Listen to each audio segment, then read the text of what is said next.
Mr. Candidates, please over here. Candidates over here. Thank you. Candidates over here. John, with this space on this way. All right,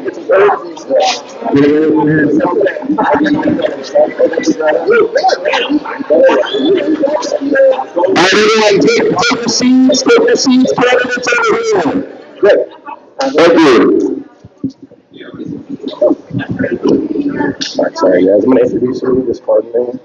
Thank you all for coming. Sorry about that. Test, test. This is hot.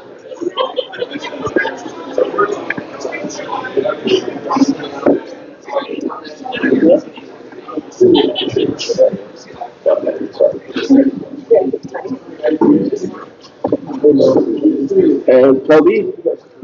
Kobe? Okay. Can you make it?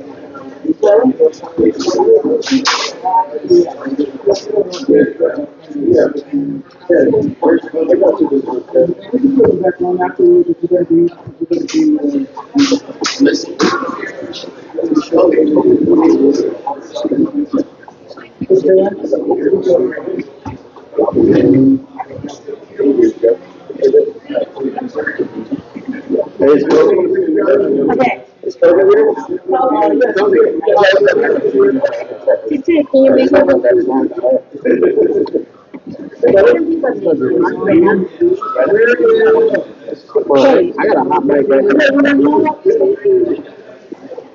Hey guys, I'm going to introduce you all each one by one in order of your names on the post and link there.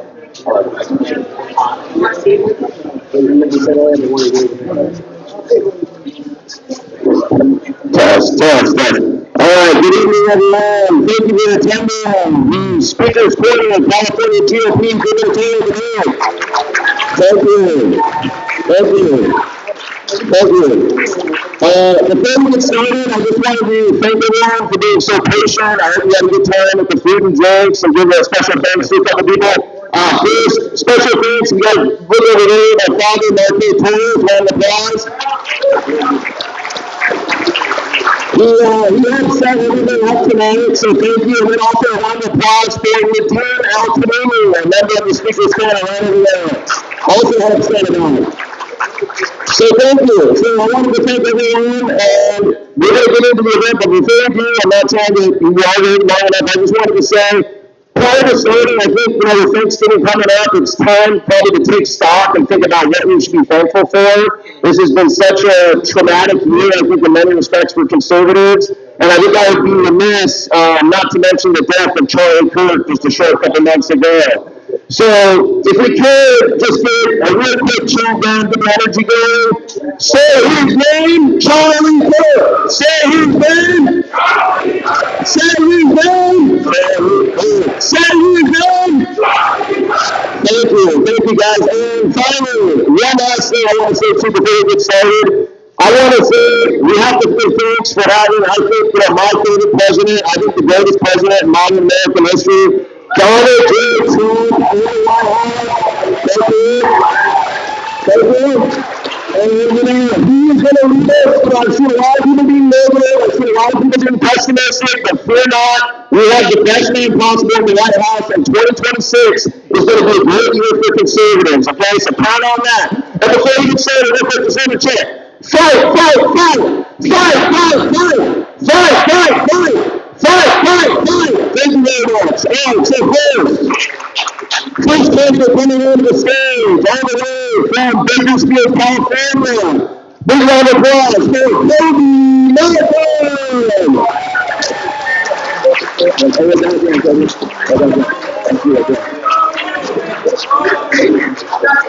The next candidate, he's been on the circuit for quite some time. He's a Navy veteran. Welcome to the stage, Daniel McCray.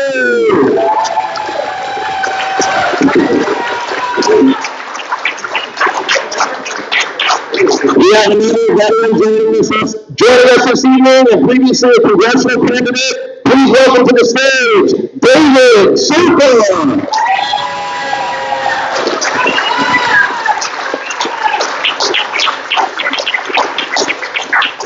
The next candidate we have coming to the stage is the South Orange County Nuclear and a nuclear scientist. Please welcome to the stage, Greta Sanzano.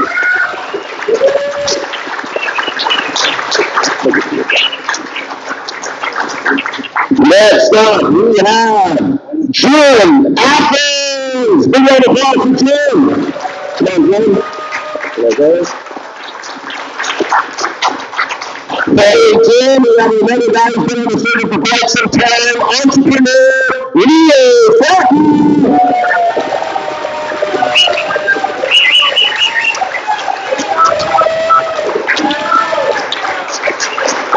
All right, another long-time California Republican who's been in politics for quite some time.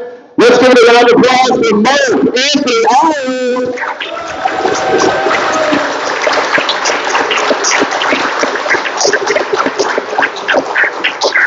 Next man coming to the stage is the CEO of Breaking Days United and a former police officer, Ryan Tillman.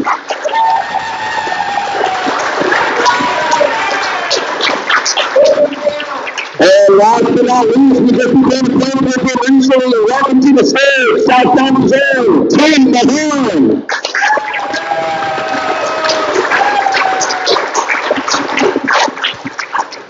And we're going to be starting here in a moment. Just so you guys know how the rules will work. So our candidates have chosen a pre-selected group of questions. Each candidate on stage, we're going to choose probably about 3 candidates per question. Each candidate will get 2 minutes to answer. In that time, if any of the 3 candidates heard something that they didn't like after anyone's answer, there will be a minute-long rebuttal. And then a person can respond to the rebuttal. This is a debate. That's how it will work. Okay, so just make sure you have 9 candidates on stage.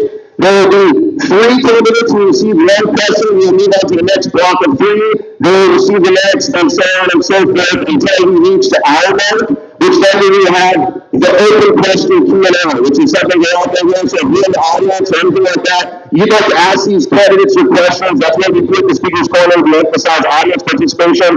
You have a chance to do that because all candidates are supposed to be able to speak on their feet and speak extemporaneously, correct? Thank you. So with that being said, I will remove myself from the stage, and you can bring your attention to these people. I will be downstairs in a very minute, and I was the timekeeper, and I hope you guys take a this podium this evening.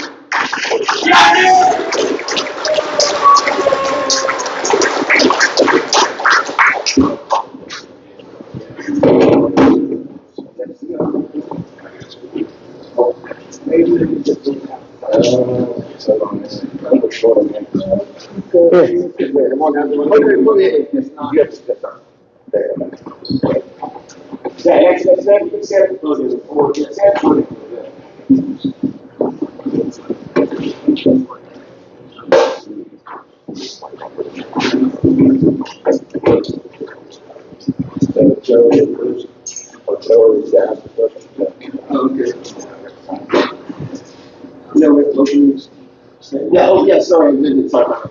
So each of you are actually going to give, apologies, guys, opening statements. So you guys each get a minute each for your opening statement, okay? So we'll start down here with Kobe. Feel free to go and give us, go ahead. I'm keeping it right now, I gotta go. I'm gonna put second for a minute. And go. Hi. It should be on. Hi, Kobe J. Markham, the California governor candidate. Test. I'm interested in helping have school choice in California.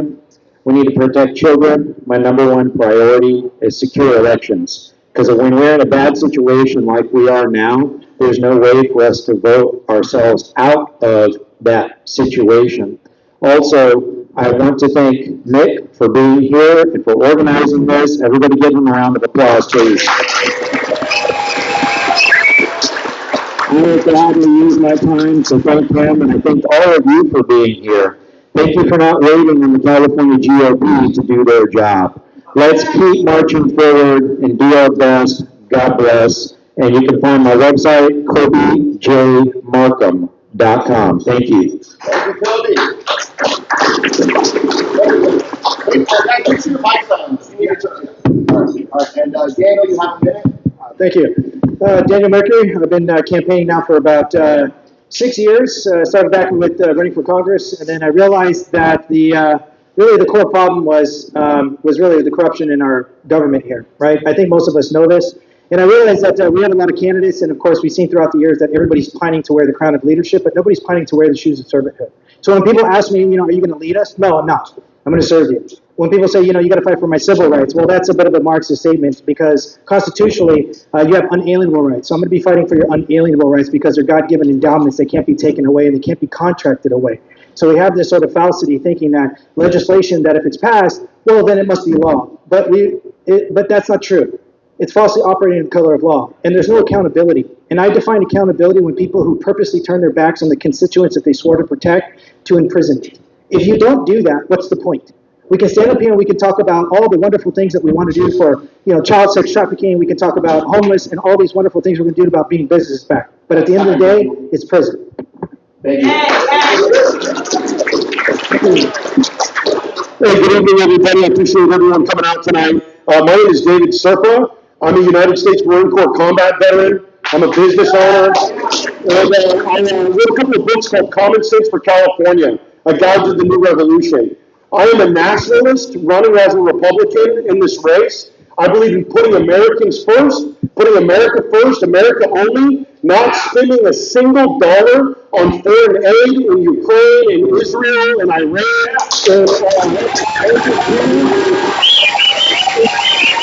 It's time to be unapologetically America first. It's time to be unapologetically California first. We have a lot of the answers here in California. We need to stop waiting for the rest of the world's permission and the rest of the country's permission to act. It's time that we prioritize our tech, our farming, our education system, and everything else that California is used to leading the world, feeding the world, and entertaining the world, and we can continue to do that again.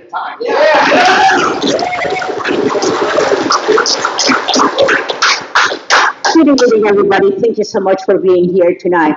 I am not a typical politician. I am a scientist with 30 years of experience in the infrastructure energy development. I am here because I know how to solve problems. I have been doing it for 30 years. I find real solutions for real problems within budget, which is key. My goal here as a moderate Republican, I am not extremist to the right or extremist to the left.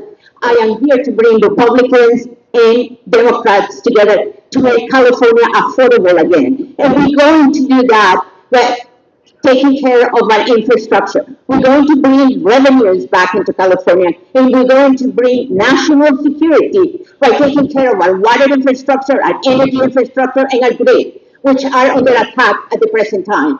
Our legislation does not allow us to take care of our infrastructure. I want to take care of it for you. Thank you.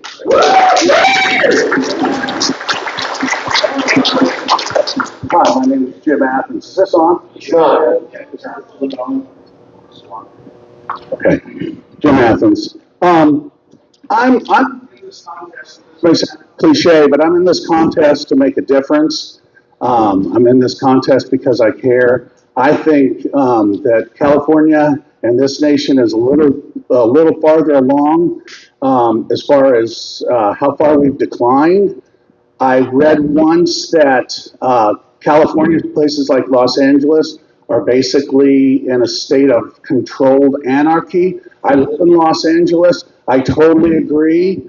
So I think it's time that we get serious about all these problems.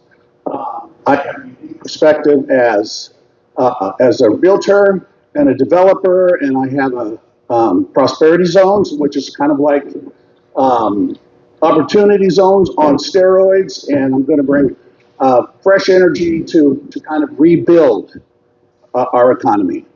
Thank you, Jim.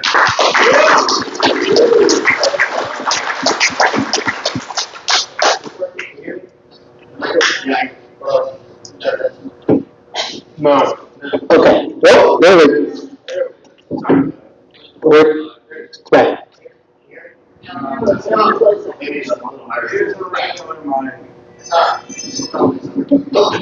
Sit down. One second. You sit. Time. All right. Okay. All right. Hi, everybody. I'm Leo Zaki, and for you guys who recognize that last name, I hope you do. That's Zaki Farm Zaki, one and the same. My great-grandparents came to California 120 years ago and established Zaki Farms back in 1928, and I got to be a part of that amazing poultry empire, but we got destroyed by California's poor policies.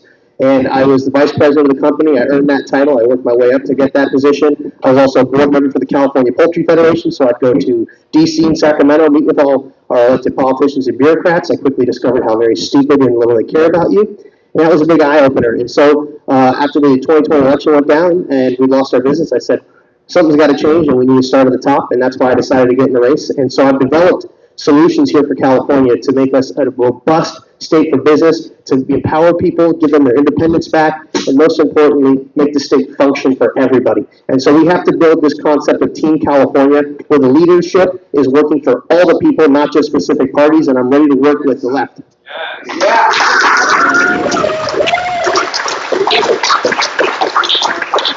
Hi, my name is Mark Anthony Ives. I'm a native Californian, small business owner. Business is my background.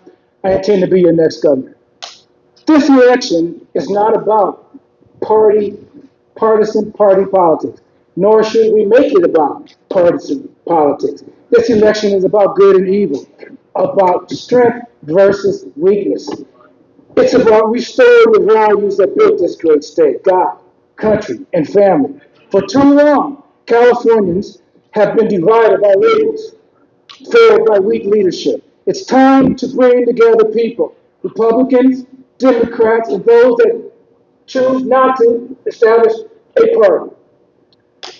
We need to circle around the things that we all share: faith, hard work, love of family. We will fix education by putting principals back in control of their schools, teachers back in control of their classrooms. We will.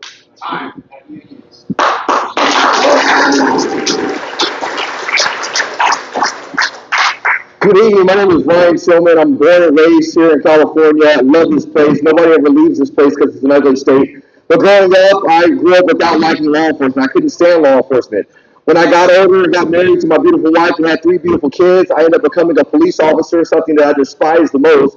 And in my role as a police officer, I got to understand the what, the why, and the how of what we do and why we do it. I got rid of the manipulation that I had and started realizing that we need public safety. And being an officer, I got to see firsthand what was going on and why we were struggling as Californians, and that's what drove me into this election. Me and my wife almost moved to Texas because we can't stand the state of affairs that's going on here. So I made my promise. I said, instead of leaving this state like so many have, I'm choosing to fight for this state. I believe that we can go back to the California that we all believe in, and I believe that the best days of California are way ahead of us. We have to learn how to bridge that gap, go to the left, go to the right, and win the state back together. My name is Ryan Tillman. I'm ready for governor in 2026.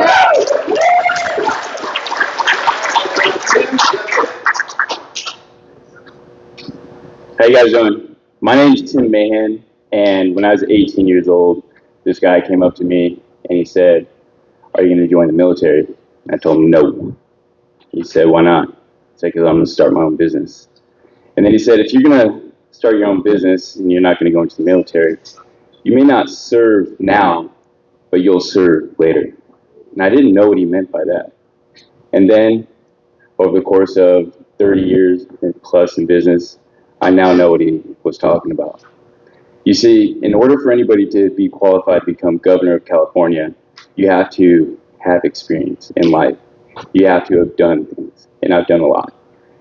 My background is in contracting. I'm a general contractor, and my specialty is getting people together to get things done.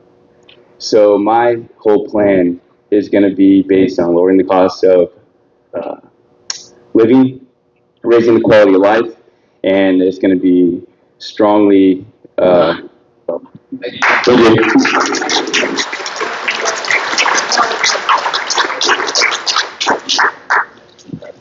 Yeah, so just you guys let me know how the rounds are going to work. So the debate moderators, they're going to choose a question, and they're going to choose 3 of the people on stage. Each of the members will have 2 minutes each to answer the questions. Once we've been through the 3 selected for that round, there will then be a chance for rebuttals among the 3 participants.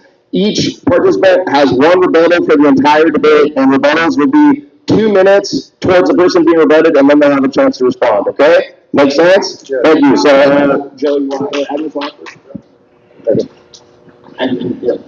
Yes, yep. Let's start with these three right here. The question is, many citizens, including Donald Trump, believe the 2020 election was rigged and that the Voters' Choice Act was used as a tool to accomplish it.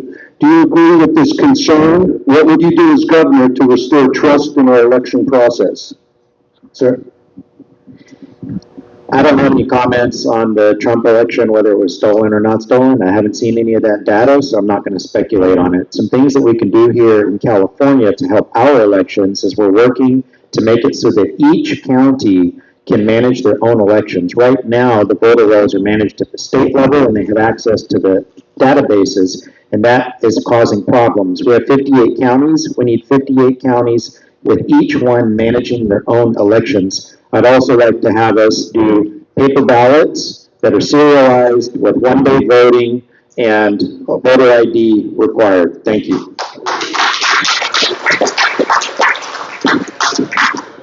Daniel, you have 2 minutes. I have 2 minutes. Okay, 2 minutes. And I'm starting my own clock too, so I can watch it. Yes, first, I looked at the data. So, without a doubt, the 2020 was 100% rigged and stolen. Number two, so was Prop 50 here in the state of California that was also rigged, 100% across the board.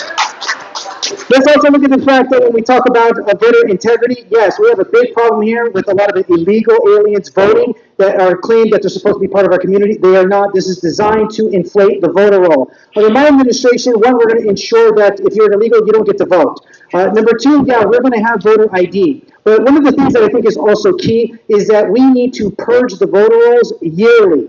And this is a huge importance because, one, dead people can't come and re-register. Illegal aliens aren't going to make their presence known. People who moved out aren't going to get a ballot. And of course, this ensures that if you want to participate in your government, you're going to re-register. And if you don't, you have nothing to say. Sit down and do not talk, because other people who love this California, who love this country, are going to participate, and they will make the effort to actually ensure that they're going to re-register. We also have a problem with chain of custody. We have a problem with people not actually ensuring that we have enough poll watching, and we need to involve our military and our local sheriffs to ensure that we are making sure that our ballots are counted properly. Depending on office, these are just some of the few things that we're going to take care of here to reinstate our faith back into voting, and we're going to make sure we get rid of the machines. There's not going to be any more machines. We can maybe incorporate some blockchain technology, but it still needs to be associated with paper ballots. And there's a way to do this. There's a way to mitigate all of this, but we have to enshrine these protocols across the state, because as a candidate, here's the thing. Every county does it slightly differently, and they're not supposed to, yet they do. And this is a problem because it allows for some type of stealing or rigging of some kind when it comes to our elections or propositions or referendum. We need to enshrine this properly so that every vote is counted.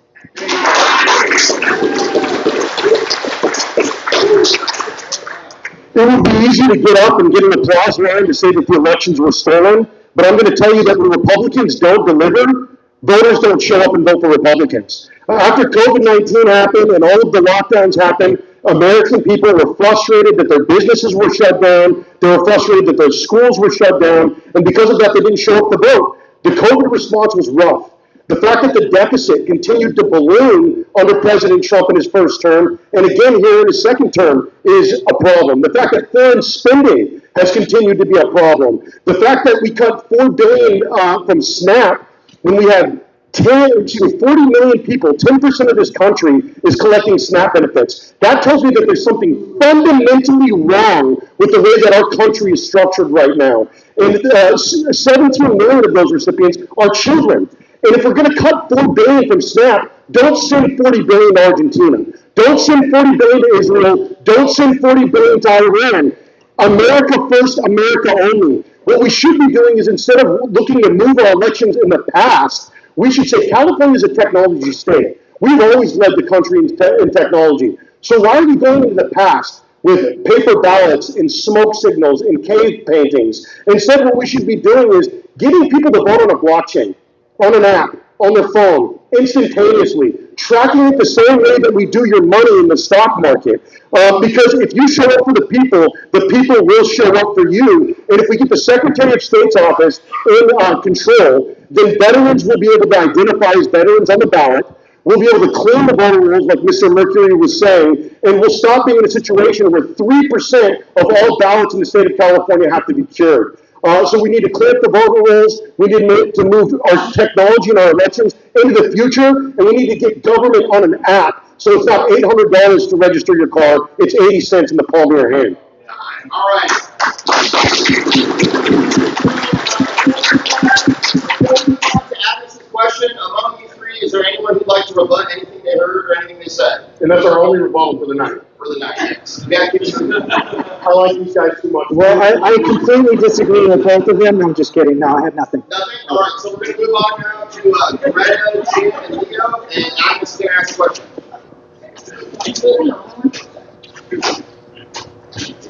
I want to wish each one of you good luck on your run.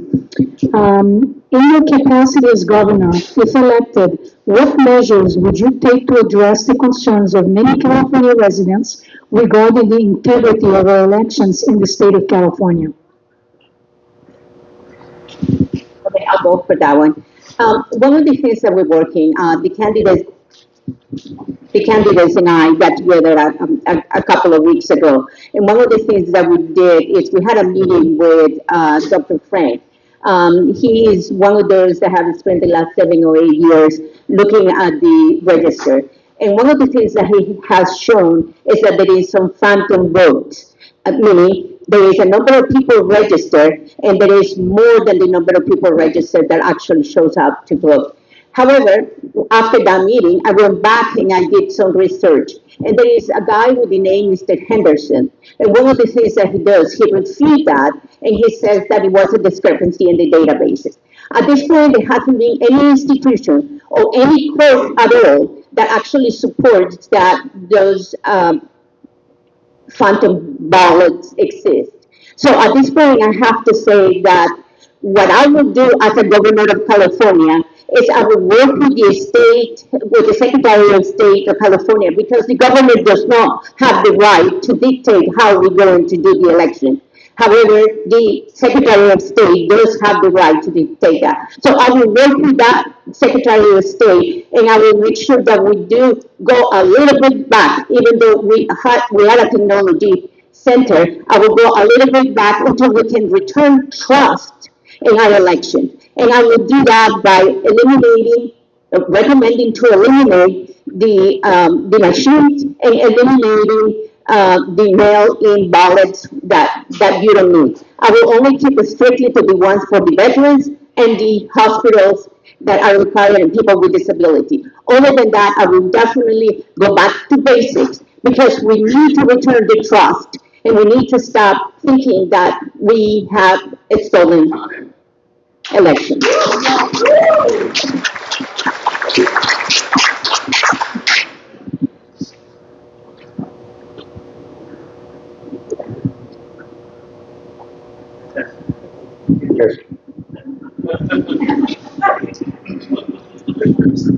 Okay. So, honestly, short of just me repeating exactly what they said, honestly, as governor, I tell you, I would, I'd be on top of any election fraud. I can tell you that. And, but I can tell you, my campaign is more about, you know, what to do with the homeless. We're gonna pay attention to that stuff. I could repeat it. I could cite verbatim what they said. But what to do with the homeless? What to do with crime? What to do with illegal immigration? I have a pro-life pledge that I'm trying to get all the candidates, and you guys can sign it too, that says we're going to make whatever decisions we make for life in the Republican Party. Do you want me to rehearse their answers? Can I be candid? It's going to be the same thing. We're going to do the